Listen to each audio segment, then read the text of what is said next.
Capítulo 45. La caída de Jericó.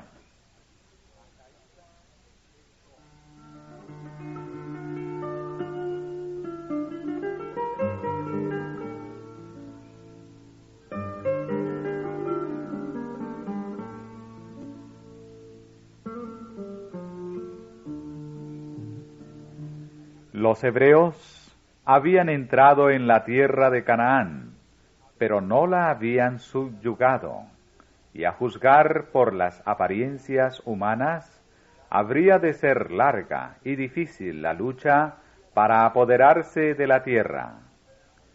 La habitaba una raza poderosa, dispuesta a oponerse a la invasión de su territorio.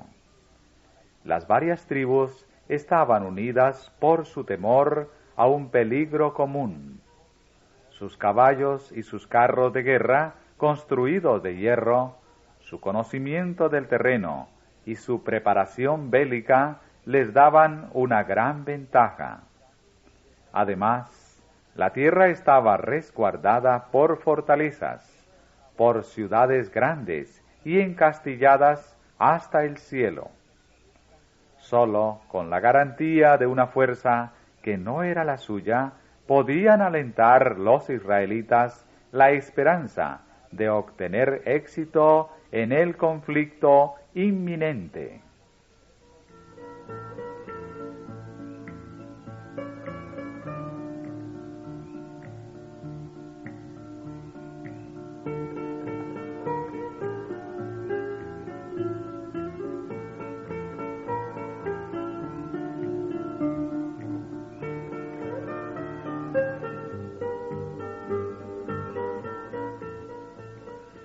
Una de las mayores fortalezas de la tierra, la grande y rica ciudad de Jericó, se hallaba frente a ellos, a poca distancia de su campamento de Gilgal. Situada en la margen de una llanura feraz, en que abundaban los ricos y diversos productos de los trópicos, esta ciudad orgullosa, cuyos palacios y templos eran morada del lujo y del vicio, desafiaba al Dios de Israel desde sus macizos baluartes. Jericó era una de las sedes principales de la idolatría y se dedicaba especialmente al culto de Astarte, diosa de la luna. Allí se concentraban todos los ritos más viles y degradantes de la religión de los cananeos. El pueblo de Israel, que tenía aún fresco el recuerdo de las consecuencias terribles del pecado que cometiera en Bet-peor, no podía contemplar esta ciudad pagana sino con repugnancia y horror.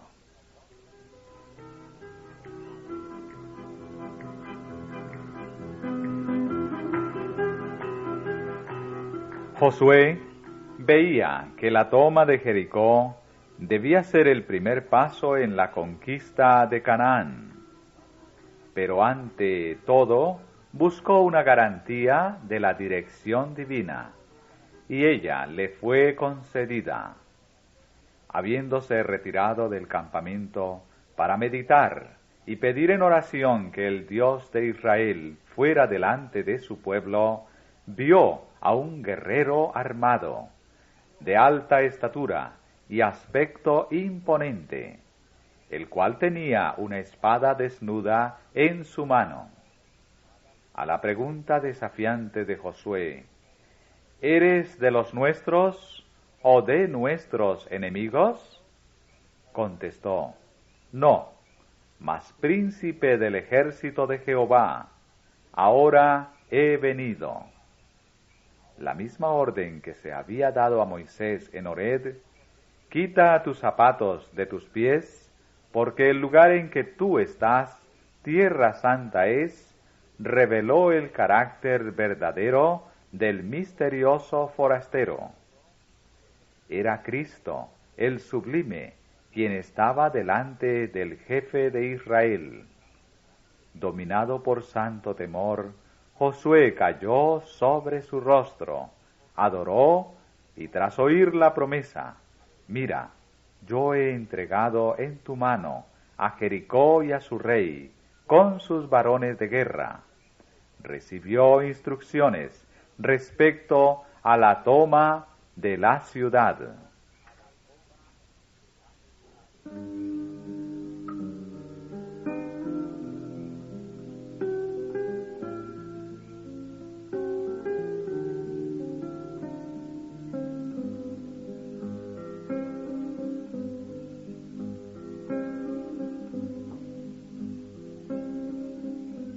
En obediencia al mandamiento divino, Josué reunió los ejércitos de Israel.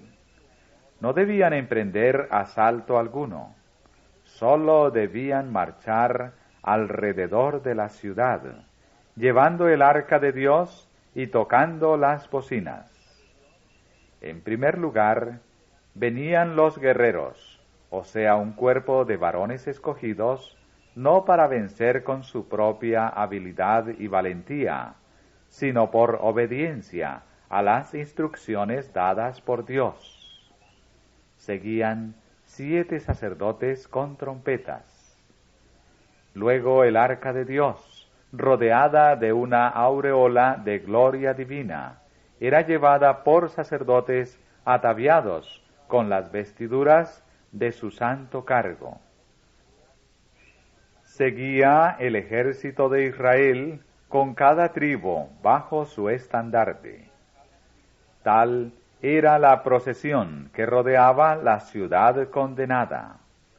No se oía otro sonido que el de los pasos de aquella hueste numerosa y el solemne tañido de las trompetas que repercutía entre las colinas y resonaba por las calles de Jericó. Una vez dada la vuelta, el ejército volvía silenciosamente a sus tiendas, y el arca se colocaba nuevamente en su sitio, en el tabernáculo.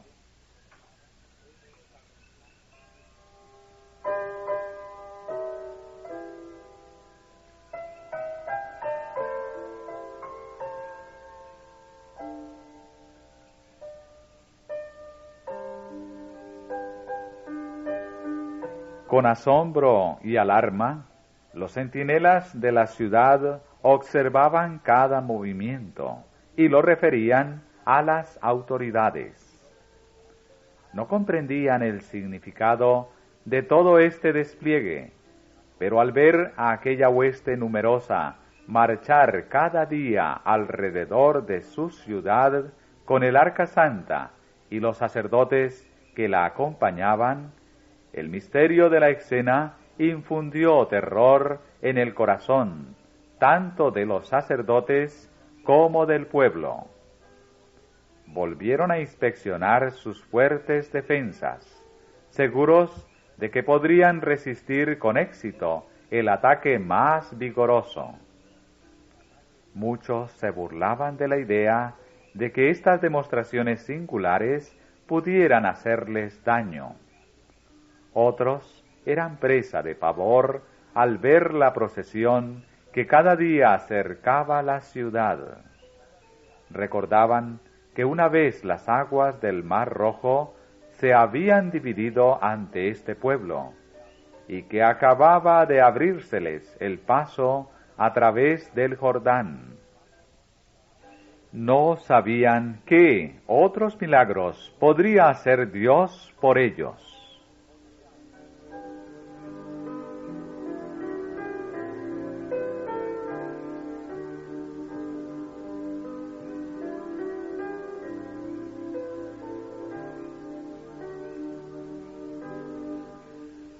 Durante 6 días, la hueste de Israel dio una vuelta por día alrededor de la ciudad.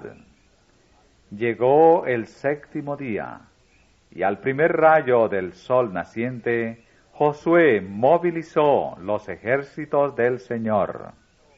Les dio la orden de marchar 7 veces alrededor de Jericó, y cuando oyesen el fuerte tañido de las trompetas, gritasen en alta voz, porque Dios les había dado la ciudad.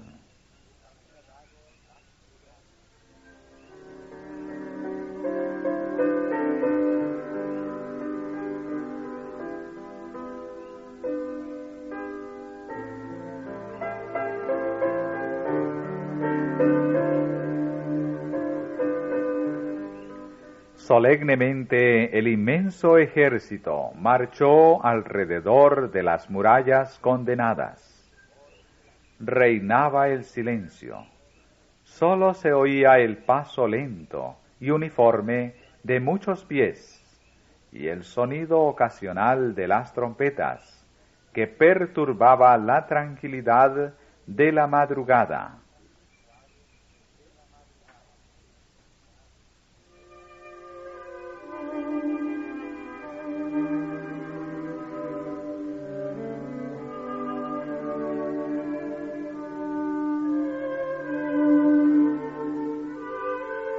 Las murallas macizas de piedra sólida parecían desafiar el asedio de los hombres. Los que vigilaban en las murallas observaron con temor creciente que cuando terminó la primera vuelta, se realizó la segunda, y luego la tercera, la cuarta, la quinta y la sexta. ¿Qué objeto podrían tener estos movimientos misteriosos? ¿Qué gran acontecimiento estaría a punto de producirse? No tuvieron que esperar mucho tiempo. Cuando acabó la séptima vuelta, la larga procesión hizo alto. Las trompetas, que por algún tiempo habían callado, prorrumpieron ahora en un ruido atronador que hizo temblar la tierra misma. Las paredes de piedra sólida, con sus torres y almenas macizas, se estremecieron y se levantaron de sus cimientos y con grande estruendo cayeron desplomadas a tierra en ruinas. Los habitantes de Jericó quedaron paralizados de terror, y los ejércitos de Israel penetraron en la ciudad y tomaron posesión de ella.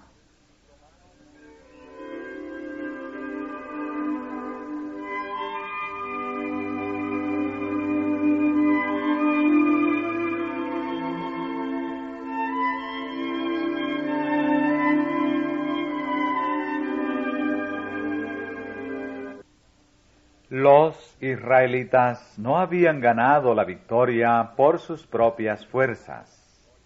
La victoria había sido totalmente del Señor, y como primicias de la tierra, la ciudad, con todo lo que ella contenía, debía dedicarse como sacrificio a Dios. Debía recalcarse en la mente de los israelitas que en la conquista de Canaán ellos no habían de pelear por sí mismos, sino como simples instrumentos para ejecutar la voluntad de Dios. No habían de procurar riquezas o exaltación personal, sino la gloria de Jehová su Rey. Antes de la toma de Jericó, se les había dado la orden: la ciudad será anatema a Jehová, ella con todas las cosas que están en ella. Guardaos vosotros del anatema, que ni toquéis, ni toméis alguna cosa del anatema, porque no hagáis anatema el campo de Israel, y lo turbéis.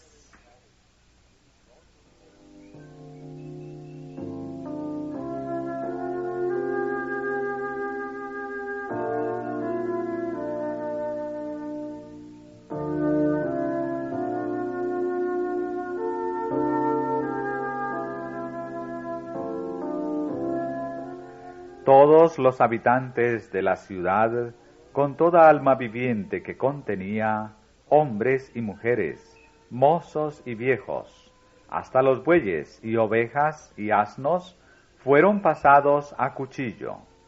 Sólo la fiel Raac, con todos los de su casa, se salvó en cumplimiento de la promesa hecha por los espías.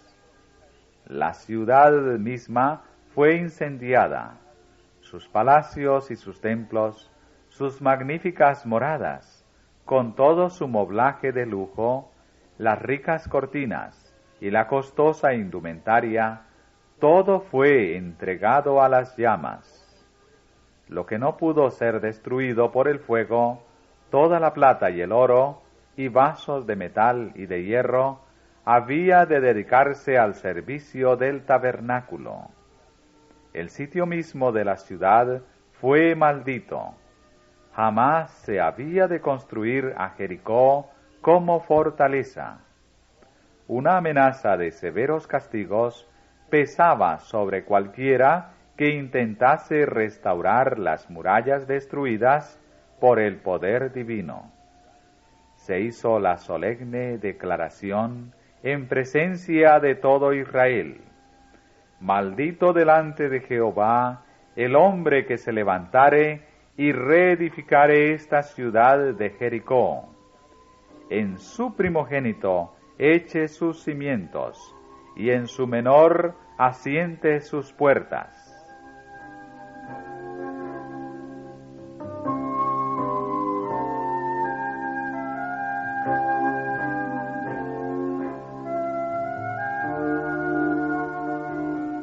La destrucción total de los habitantes de Jericó no fue sino el cumplimiento de las órdenes dadas previamente por medio de Moisés con respecto a las naciones de los habitantes de Canaán.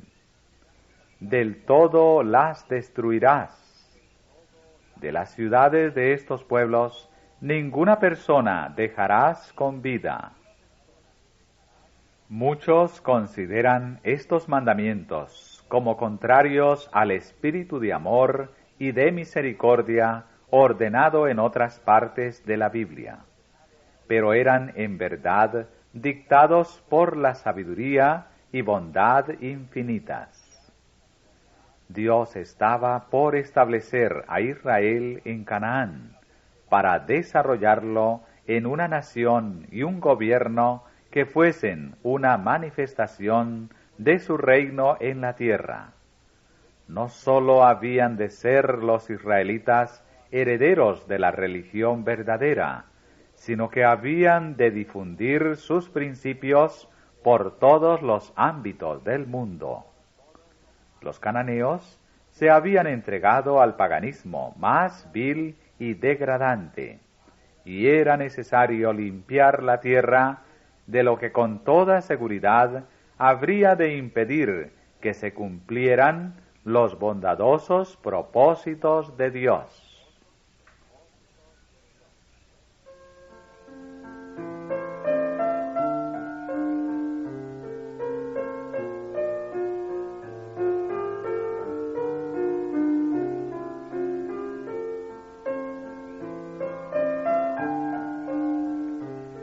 A los habitantes de Canaán se les habían otorgado amplias oportunidades de arrepentirse. 40 años antes, la apertura del Mar Rojo y los juicios caídos sobre Egipto habían atestiguado el poder supremo del Dios de Israel. Y ahora la derrota de los reyes de Madián, Galaad y Basán había recalcado aún más que Jehová superaba a todos los dioses. Los juicios que cayeron sobre Israel a causa de su participación en los ritos abominables de Baal Peor habían demostrado cuán santo es el carácter de Jehová y cuánto aborrece la impureza. Los habitantes de Jericó conocían todos estos acontecimientos, y eran muchos los que, aunque se negaban a obedecerla, participaban de la convicción de Raag, de que Jehová, el Dios de Israel, era Dios arriba en el cielo y abajo en la tierra. Como los antediluvianos, los cananeos vivían solo para blasfemar contra el cielo y corromper la tierra.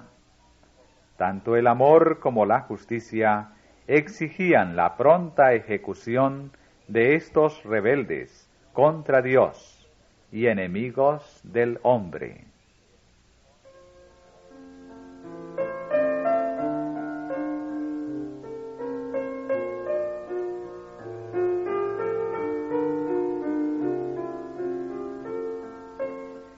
Cuán fácilmente derribaron los ejércitos celestiales las murallas de Jericó, orgullosa ciudad cuyos baluartes, 40 años antes, habían aterrado a los espías incrédulos. El poderoso de Israel había dicho: he entregado en tu mano a Jericó. Y contra esa palabra fueron impotentes las fuerzas humanas.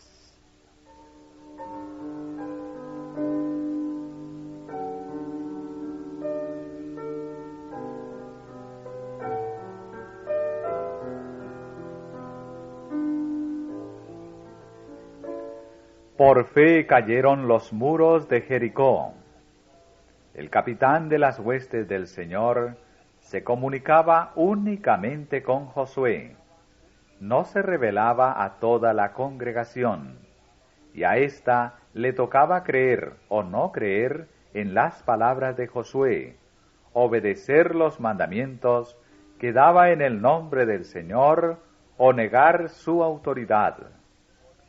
No podían ver el ejército de ángeles que les asistían a ellos bajo la jefatura del Hijo de Dios. Hubieran podido discurrir: cuán poco sentido tienen estos movimientos y cuán ridículo es dar diariamente la vuelta alrededor de las murallas de la ciudad y tocar las bocinas de cuernos de carneros. Esto no puede tener efecto alguno sobre estas altas fortificaciones. Pero el plan mismo de continuar con esta ceremonia durante tanto tiempo antes de la caída final de las murallas, dio a los israelitas ocasión para desarrollar su fe. Había de hacerles comprender que su fuerza no dependía de la sabiduría del hombre, ni de su poder, sino únicamente del Dios de su salvación. Debían acostumbrarse así a confiar enteramente en su jefe divino.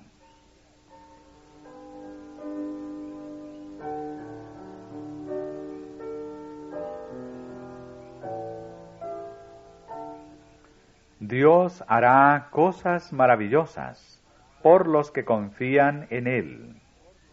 El motivo por que los que profesan ser sus hijos no tienen más fuerza consiste en que confían demasiado en su propia sabiduría y no le dan al Señor ocasión de revelar su poder en favor de ellos.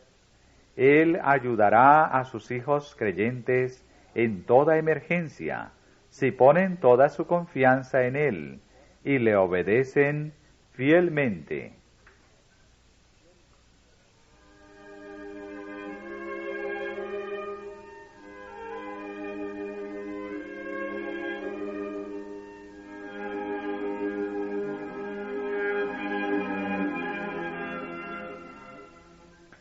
Poco después de la caída de Jericó, Josué decidió atacar a Ai, ciudad pequeña situada entre las hondonadas a pocos kilómetros al oeste del Valle del Jordán.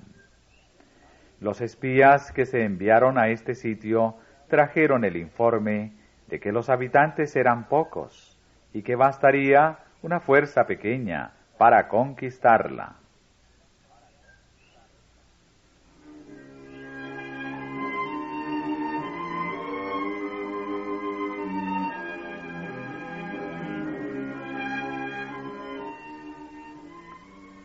La gran victoria que Dios había ganado por ellos había llenado de confianza propia a los israelitas. Por el hecho de que les había prometido la tierra de Canaán, se sentían seguros y perdieron de vista que sólo la divina ayuda podía darles éxito. Aún Josué hizo sus planes para la conquista de Ai sin pedir el consejo de Dios.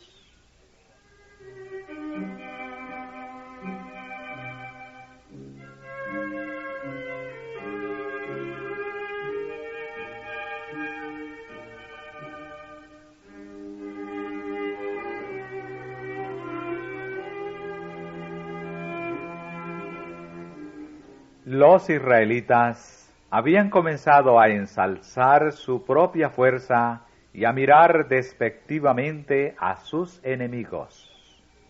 Esperaban obtener la victoria con facilidad y creyeron que bastarían 3,000 hombres para tomar el lugar. Estos se precipitaron al ataque sin tener la seguridad de que Dios estaría con ellos. Avanzaron hasta muy cerca de las puertas de la ciudad, tan solo para encontrarse con la más resuelta resistencia. Dominados por el pánico que les infundieron el crecido número y la preparación esmerada de sus enemigos, huyeron confusamente por la escarpada bajada. Los cananeos los persiguieron vivamente y siguiéronlos desde la puerta y los rompieron en la bajada. Aunque la pérdida fue pequeña en cuanto al número de hombres, pues sólo 36 hombres perecieron, la derrota descorazonó a toda la congregación, por lo que se disolvió el corazón del pueblo y vino a ser como agua. Era la primera vez que se habían encontrado con los cananeos en batalla campal, y si habían huido ante los defensores de esa ciudad pequeña, ¿cuál sería el resultado de las grandes batallas que les esperaban? Josué consideró su fracaso como una expresión del desagrado de Dios, y con angustia y aprensión rompió sus vestidos, postróse en tierra sobre su rostro delante del arca de Jehová hasta la tarde, él y los ancianos de Israel, y echaron polvo sobre sus cabezas.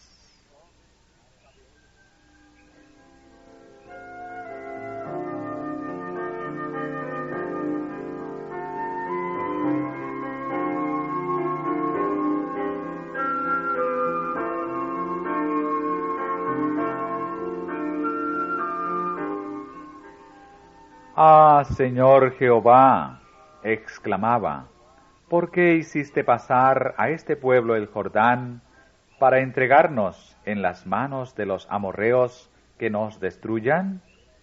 Ay, Señor, ¿qué diré ya que Israel ha vuelto las espaldas delante de sus enemigos? Porque los cananeos y todos los moradores de la tierra oirán y nos cercarán y raerán nuestro nombre de sobre la tierra. Entonces, ¿qué harás tú a tu grande nombre?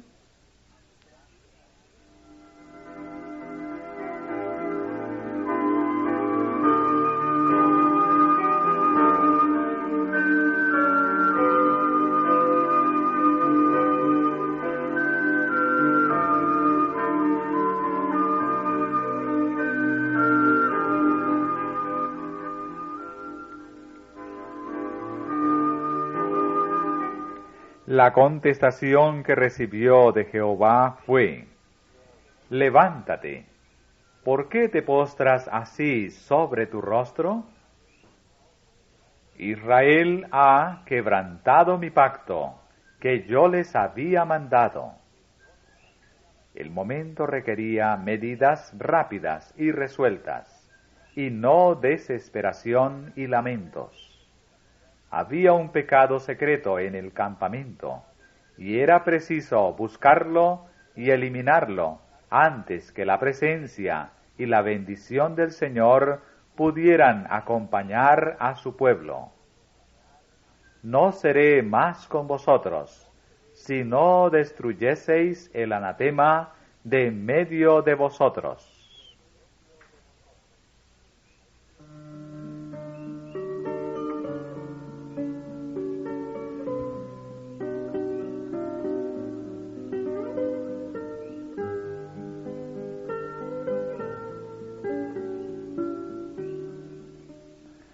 Uno de los designados para ejecutar los juicios de Dios había desobedecido su mandamiento, y toda la nación era responsable de la culpa del transgresor. Pues aún han tomado del anatema, y hasta han hurtado, y también han mentido. Se le indicó a Josué cómo había de descubrir y castigar al criminal. Este se había de determinar por medio de la suerte. No se señaló directamente al pecador, sino que el asunto permaneció en duda por algún tiempo, a fin de que el pueblo se percatase de su responsabilidad por los pecados que existían en su medio, y se sintiese inducido a escudriñar sus corazones y a humillarse delante de Dios.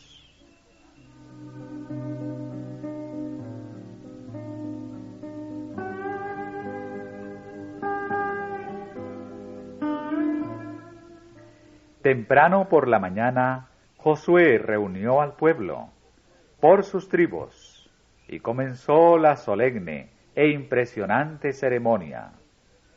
Paso a paso proseguía la investigación. La temible prueba se estrechaba cada vez más. Primero la tribu, luego la familia, después la casa, y por fin se consideró al hombre.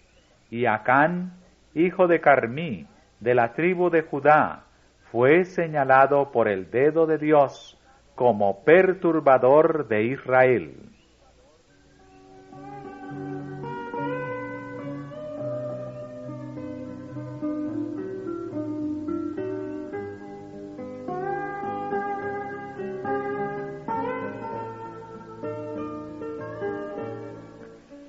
Para establecer su culpabilidad en forma indisputable, que no dejase motivo alguno para pensar que se lo había condenado injustamente, Josué exhortó solemnemente a Acán para que reconociera la verdad.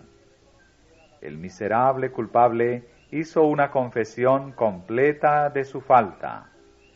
Verdaderamente yo he pecado contra Jehová, el Dios de Israel.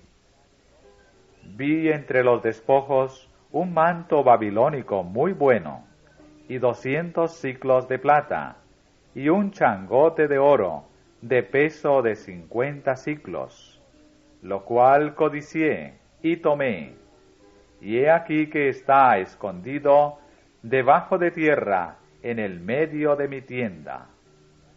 Se enviaron enseguida a su tienda mensajeros que cavaron la tierra en el sitio indicado, y he aquí estaba escondido en su tienda, y el dinero debajo de ello, y tomándolo de en medio de la tienda, trajéronlo a Josué y a todos los hijos de Israel, y pusiéronlo delante de Jehová.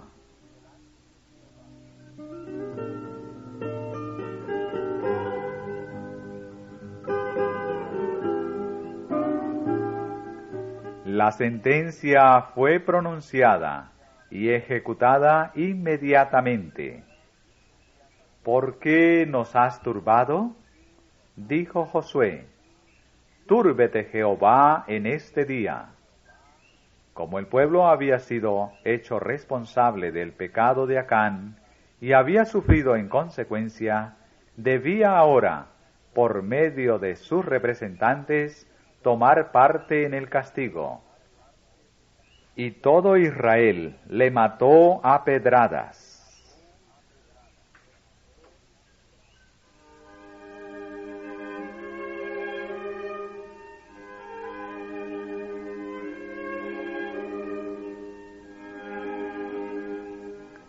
Después se levantó sobre él un enorme montón de piedras, como testimonio del pecado y su castigo. Por esto fue llamado aquel lugar el Valle de Acor, lo que quiere decir turbación. En el libro de las Crónicas se asentó así su recuerdo: Acar, el perturbador de Israel.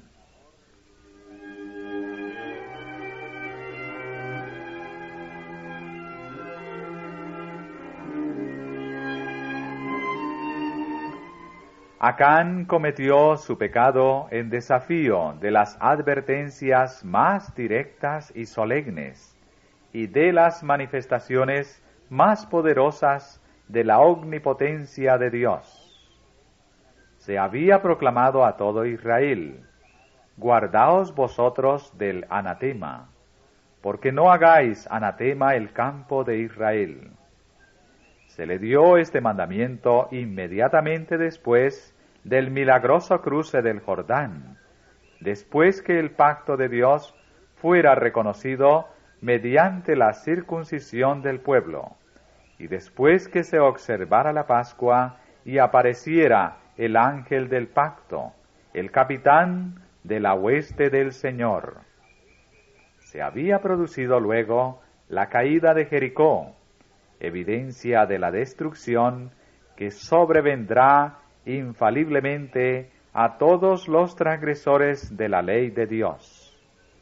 El hecho de que el poder divino era lo único que había dado la victoria a Israel, y éste no había alcanzado, por lo tanto, la posesión de Jericó por sus propias fuerzas, daba un peso solemne al mandamiento que prohibía tomar despojos. Por el poder de su palabra, Dios había derrocado esta fortaleza. La conquista era suya, y sólo a él debía dedicarse la ciudad con todo lo que contenía.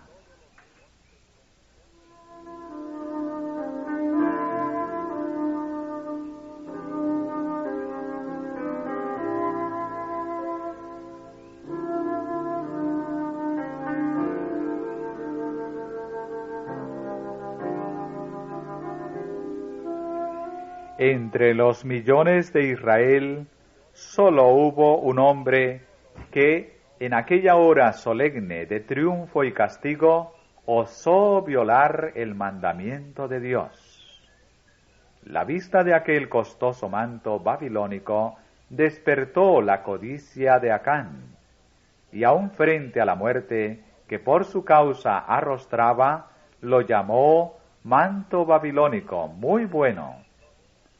Un pecado le había llevado a cometer otro, y se adueñó del oro y la plata dedicados al tesoro del Señor.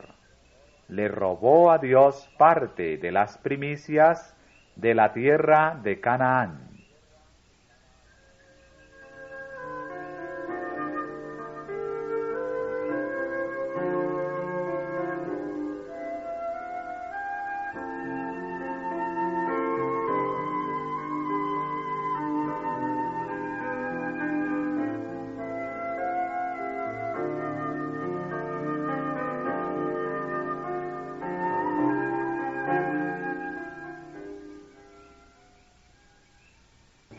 El pecado mortal que condujo a Acán a la ruina tuvo su origen en la codicia, que es, entre todos los pecados, el más común y el que se considera con más liviandad.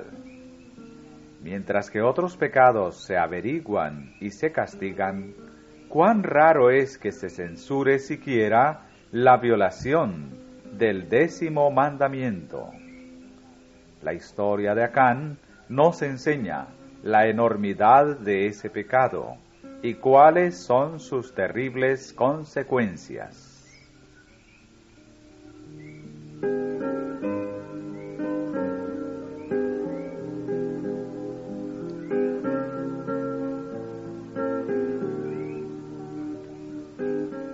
La codicia es un mal que se desarrolla gradualmente. Acán albergó avaricia en su corazón, hasta que ella se hizo hábito en él, y le ató con cadenas casi imposibles de romper. Aunque fomentaba este mal, le habría horrorizado el pensamiento de que pudiera acarrear un desastre para Israel. Pero el pecado embotó su percepción, y cuando le sobrevino la tentación, cayó fácilmente.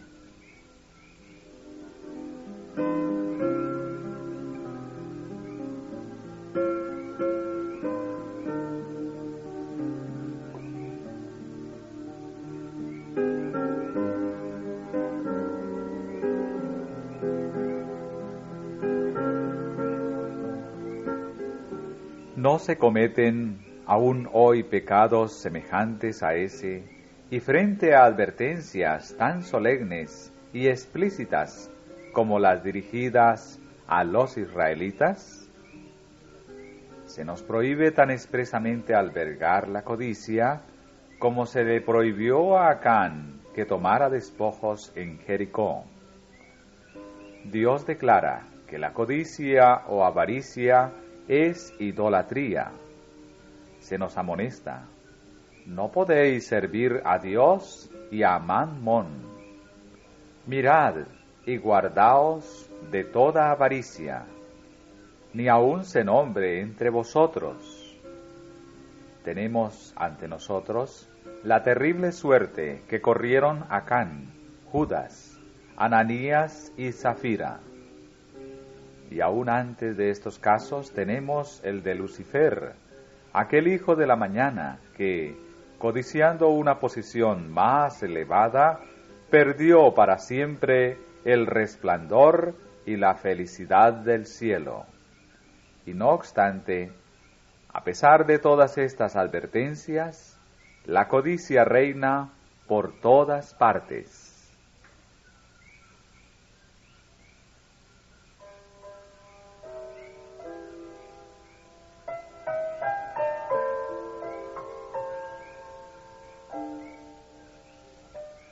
Por doquiera se ve su viscosa huella. Crea descontento y disensión en las familias. Despierta en los pobres envidia y odio contra los ricos, e induce a estos a tratar cruelmente a los pobres. Es un mal que existe no sólo en las esferas seglares del mundo, sino también en la Iglesia.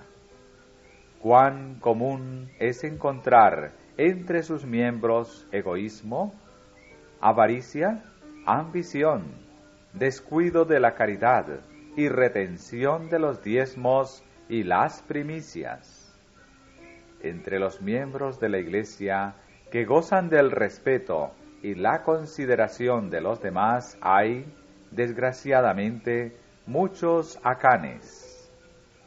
Más de un hombre asiste ostentosamente al culto y se sienta a la mesa del Señor, mientras que entre sus bienes se ocultan ganancias ilícitas, cosas que Dios maldijo. A cambio de un buen manto babilónico, muchos sacrifican la aprobación de la conciencia y su esperanza del cielo. Muchos truecan su integridad y su capacidad para ser útiles por un saco de monedas de plata. Los clamores de los pobres que sufren son desoídos, se le ponen obstáculos a la luz del Evangelio. Existen prácticas que provocan el desprecio de los mundanos y desmienten la profesión cristiana. Y sin embargo, el codicioso continúa amontonando tesoros. ¿Robará el hombre a Dios? Pues vosotros me habéis robado, dice el Señor.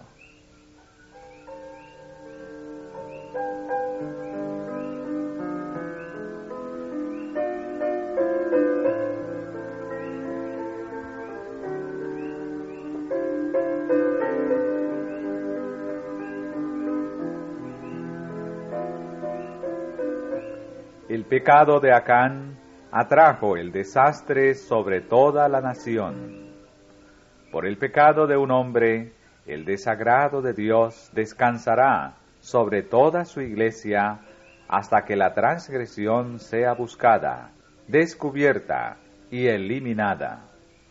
La influencia que más ha de temer la iglesia no es la de aquellos que se le oponen abiertamente, ni de los incrédulos y blasfemadores, sino la de los cristianos profesos e inconsecuentes. Estos son los que impiden que bajen las bendiciones del Dios de Israel y acarrean debilidad entre su pueblo.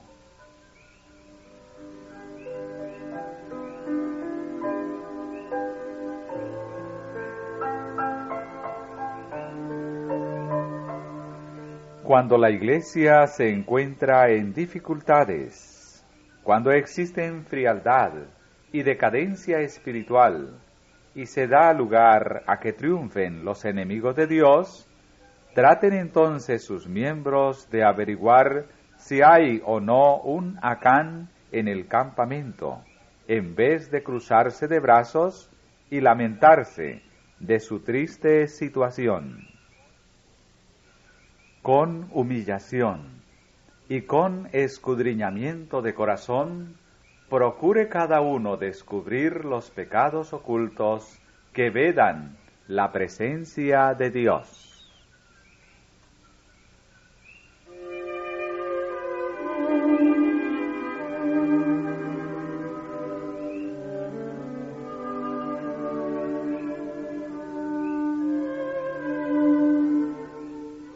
Acán reconoció su culpabilidad, pero lo hizo cuando ya era muy tarde para que su confesión le beneficiara.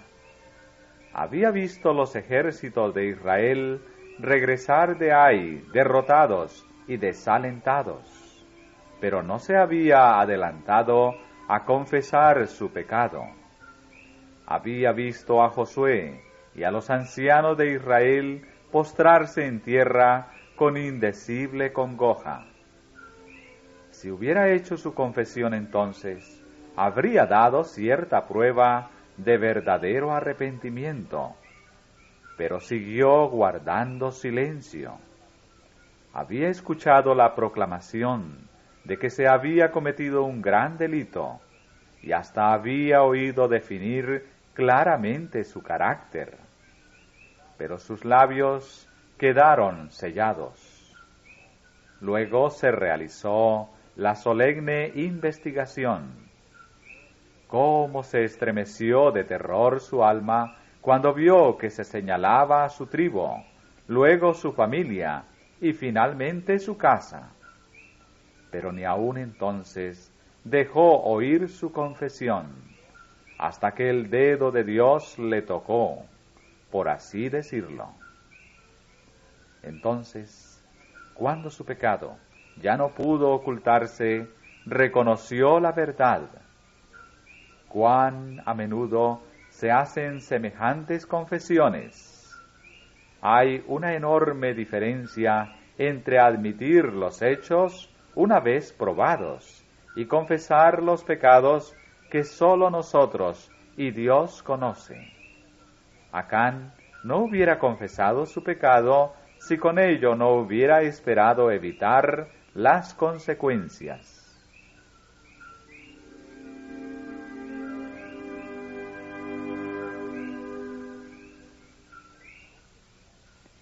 Pero su confesión sólo sirvió para demostrar que su castigo era justo.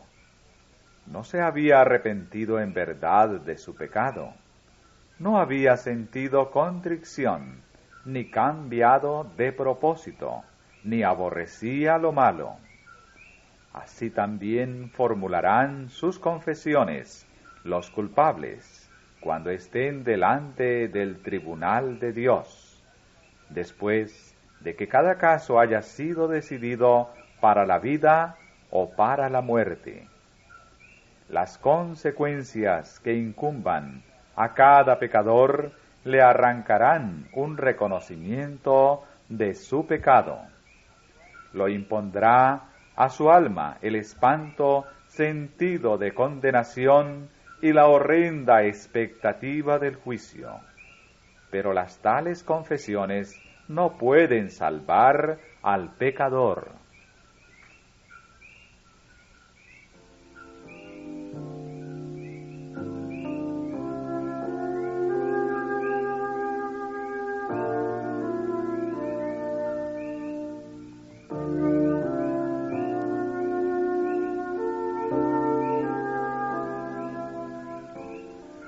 Como Acán, muchos se sienten seguros mientras pueden ocultar sus transgresiones a sus semejantes, y se lisonjean de que Dios no es tan estricto que note la iniquidad.